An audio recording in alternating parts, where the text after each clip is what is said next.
Jeremiah 23 Hoods. This is 2 Corinthians chapter 8, part 2 with loveisrael.org. We're talking about looking at the scriptures now and practicing demonstration of the love of God through our monies and helping and sharing with our brethren who might be in distress, especially our poor disabled brothers, our elders, and our brothers in the household of faith and sisters who really may be dealing with some serious situations. Our goal is to provoke people to communicate and be ready to distribute. And that's on top of you supporting your local churches and your pastors. And you say, wow, why can we do all that?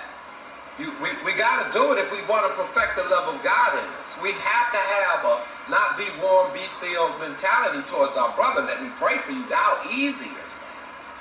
But if we really want to get down and serve and become that great person that God made us to be, we'll serve with gladness to strengthen our brethren, empower them when they're in the hand of the collector, the armies of the financial giants of our day, and help deliver them from the power of this Egyptian bondage, that is to say, debt that has been bestowed upon individuals that live in our society, that go to our churches and live in our communities. The children of Israel was not in debt. They didn't have to tithe to come out of Egypt. God brought them out. Told them to remember that and then bring a tenth so that they can share with those also that lack. I'm pretty sure they suffered and no one laid the heart. When Joseph was sent to Egypt, the Bible says that no one laid to heart the affliction of Joseph. In other words, have we sold each other out for personal gain of one member? I got mine, get yours, bootstrap this thing. That's pagan. That's America's way. That's the West. Individual who go out, do capitalism, and we consume it on our own lust. It's not really tribal, just for me and my immediate family. But God always looked at the whole nation as a family, the peculiar people. Not the nation of America, but the nation of the tribes of Israel. And they were supposed to help each other. The land was open, Deuteronomy 14, 15, 26. You couldn't have fences, and every third and seventh year, there was harvest for the poor. They were responsible to feed them. They were responsible, Leviticus 25, 36, not to profiteer from silver from their poor or exploit them in any kind of way dealing with food or anything like that. And that's why Jesus drove the money exchangers when they were exploiting the poor, charging, I guess, what is not even there off of the sacrificial animals that were dedicated to the holy things of God. They were beginning to exploit. Jesus took a took a whip and drove out the money exchange. Why the money exchanges? Why the capitalists? In the temple, they were making profit from the poor brethren off of them paying them for the sacrifices that were to be offered up. That system of exploitation. Now, where are we in that? Do we profit off of what God gives us? The holy things of God off of the poor? Or do we flow from a kingdom where everything is free? Intent. They began that work and now it's time to complete it. And even though they have not reached their goal, what he's saying is this. He's saying, what is well-pleasing is what's present, what you have, not what you don't have. So, if I want to make a donation, let's just say 10 euros, $10, whatever, and I don't have $10, I only have 7. What's well-pleasing, what's going to be received, what God's going to honor, is the 7 that you do give. He's not going to be well pleased with the 3 that you don't have, and he does not want us to just stop and say, because I didn't reach my goal, I'm not going to do anything. What Paul is saying is, now is the time to act. Now is the time that you need to make a reality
And there's going to be times, and this is what he says in the next part of the verse 14.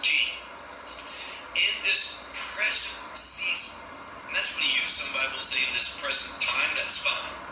But sometimes it's helpful to think about seasons of life. There's different seasons. And he's going to say there's seasons of abundance and there's seasons of lacking. Sometimes I'm in the season of abundance, other times I'm in the season of lacking. That's okay.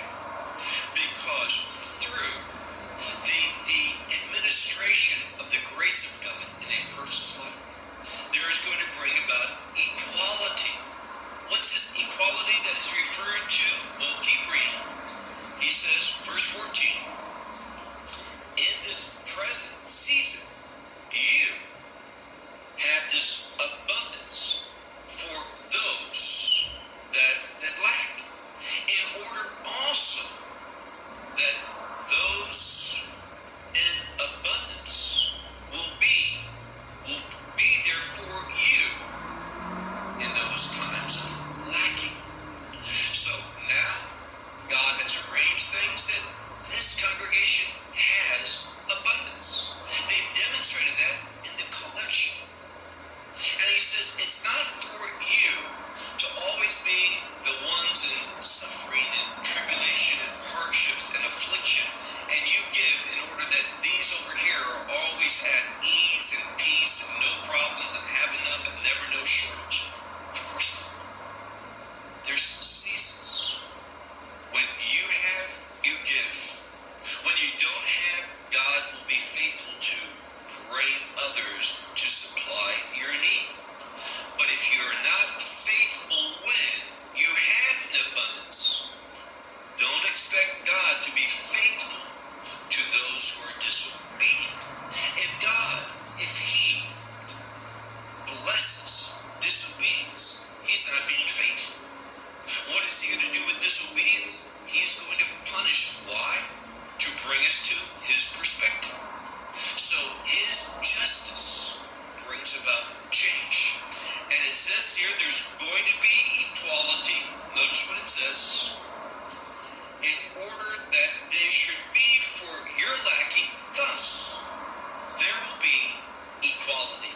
He says this 3 times. And now he's going to give that example from the book of Exodus chapter 16 in verse 18, where the context is man. Now, man in Hebrew, not Jamaica, but in Hebrew, it is manna.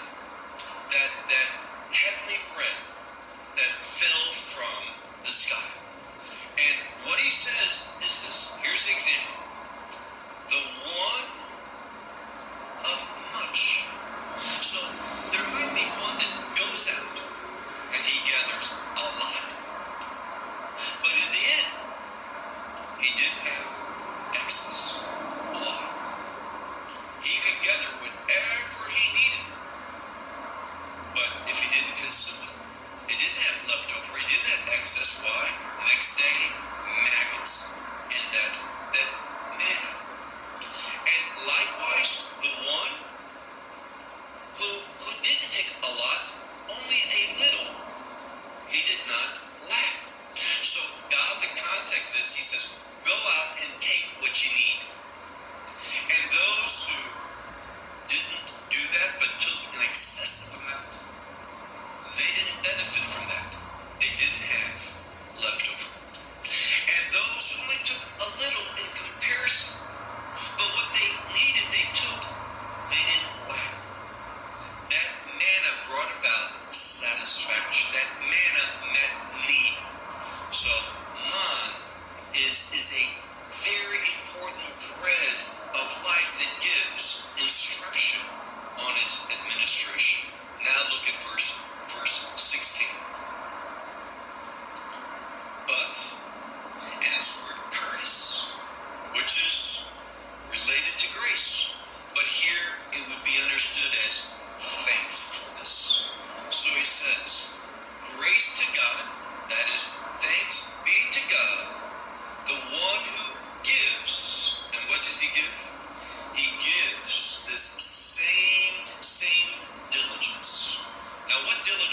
talking about. We spoke about this word last week.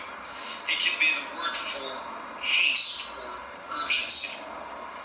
And what God tells us is this, that when someone truly has a need, God will make haste to bring it about. He will respond urgently.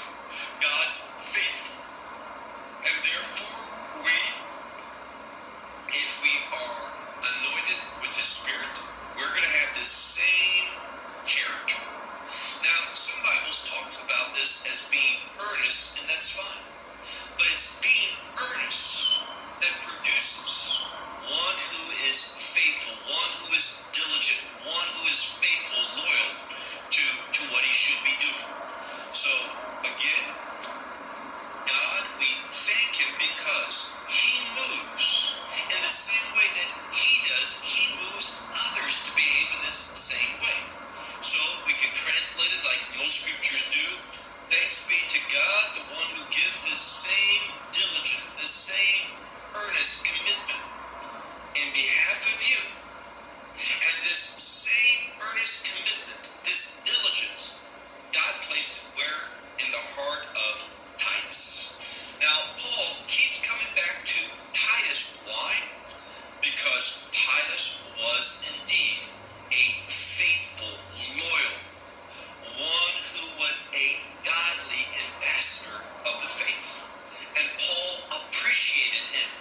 Paul saw his commitment to the things of God.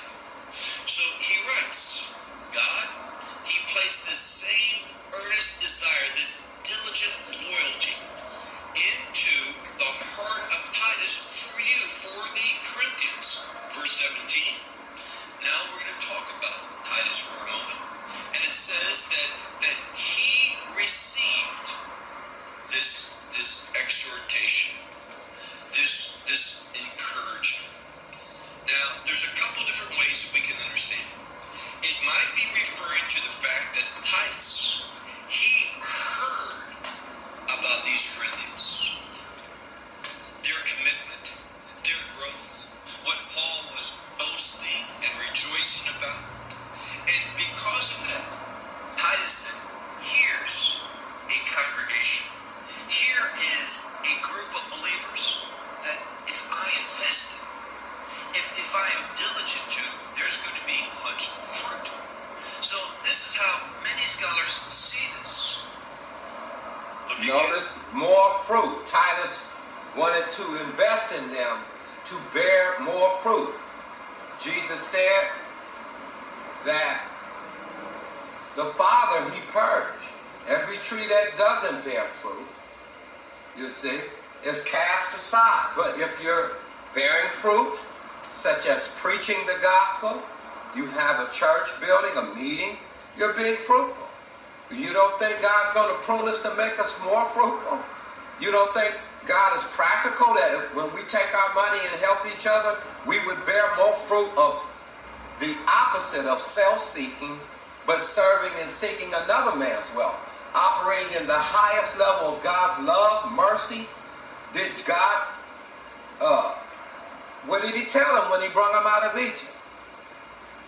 You shall help your brother. Remember, you were slaves in Egypt. You shall treat the stranger.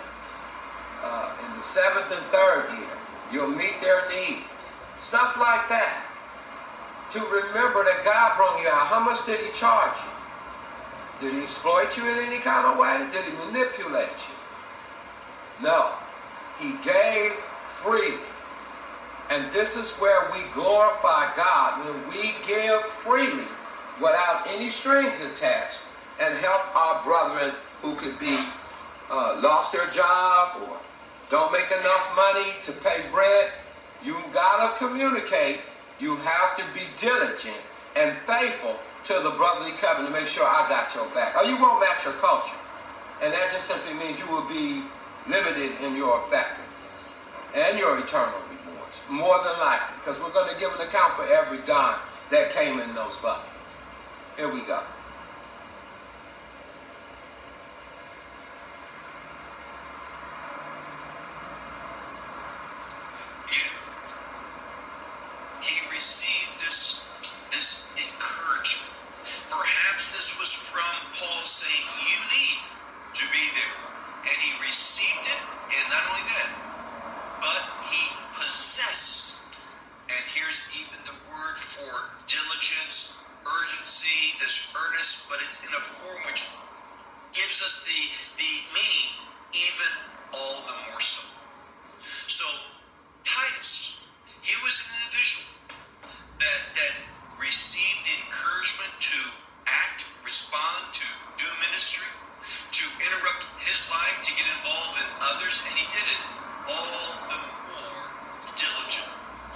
possess that super diligence. So do we have that diligence?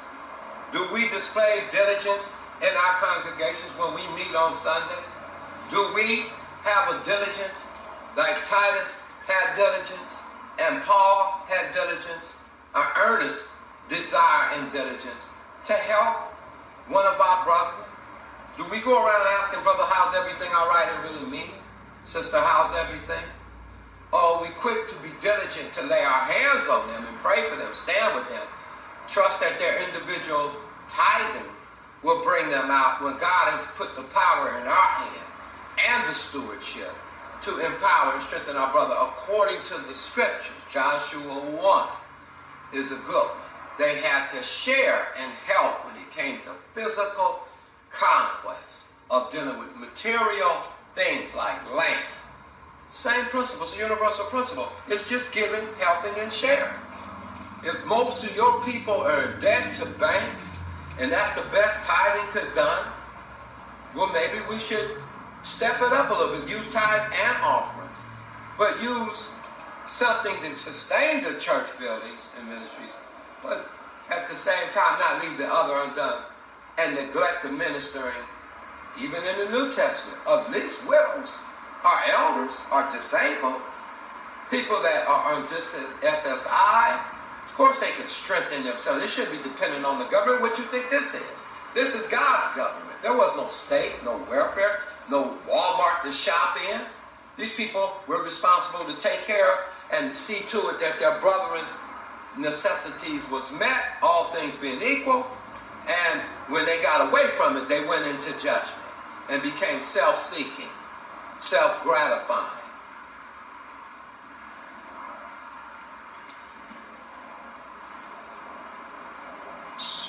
And he did it. Notice what it says here. Of his own initiative. Now, he was encouraged, he received them. But this super diligence, going the extra mile, doing more and more, this was of his own initiative. And therefore, he came unto you. Paul says, he was doing things. We told him about you. He received that as encouragement. And of his own initiative, based upon this super diligence, he came unto you in order to bless, in order to share, in order to teach, in order to impart things. Verse 18. And we sent with him the brother. Now, who is this brother? Well, what's interesting is not necessarily his name, we're not told. But we learn something about him. It says, we sent with him the brother, whom praise in the gospel through all the congregations. Now, again, there's a couple different ways to understand this. He found his praise, what was satisfying to him, what was fulfilling to him in the work of the gospel. Likewise, and it's not either or, both can be. Also, he received praise for his commitment to the gospel by all the congregations, meaning He was in. Notice how in he was. Notice his commitment. These cats to get money. And all the apostles was in agreement to the saints. In our culture of the West, and in American churches, this is nowhere near us. We're trying to get money maybe overseas. Of course, General Motors didn't forsake the saints in Detroit. They were trusting what we're trusting in the capitalists to take care of God's people. When do you think the system of giving that God established with tithes and offerings or whatever the case may be, what system did God have? America's system? Do you think General Motors had mercy when they pulled out of there? Do you think we should have relieved some of our brethren in Detroit? And you can take it to every hood. That's when the church have opportunity to shine. It's when people have necessities as far as money goes. And that is not a be warm and be filled situation. That's a doer of the word will be blessed in his deed. Strengthened, Christ-like. Your call, your choice. He had quite a testimony. All the congregations knew, recognized this one and his work in the gospel. So this one went and accompanied Titus to minister to Corinthians. Verse 19. And not only that, but also being chosen by the congregation, and here it is. The implication is to be our fellow traveler. Now, Paul and others, they're going in order to give a gift. To the saints. To take that collection and to give it in, to administrate this giving. And now this brother, this fellow Which believer, causes this servant, thanks to God. it says not only did he have this great This reputation administration. among all the congregations, And but glorified. in addition to that, not only that, but in addition, this one was chosen by the congregations. And the implication is to be our fellow traveler with the grace, and this is referring to gift, the financial gift, this financial gift for the administration by us. And then it says, to the glory of the Lord himself. So we can stop right there. So this administration, 2 Corinthians 9, not only causes many thanksgivings, people to be thankful and grateful and appreciate and praise and have gratitude for your ministries with respect. Like the early church, they didn't want to even join them. They knew they were so real when they began to take excess and minister to their brother. They knew what that meant. That's why Nicodemus, when he saw Jesus, said, if I stole, I'll restore sevenfold. Why is this? John says, you got 2 coats, give him that don't have. They knew back in the Old Testament, in the Eastern culture, that sharing with your brother pleased God. How do we break that down to Western thinking, where I just give you a word and I don't have to deal with your necessities, and we're individual and we're quiet on the issue with all these scriptures that deal with the poor, oppression, and helping your brother and sharing. That tradition has made this power and that administration and this ministry of none effect. So we'll go at part 3.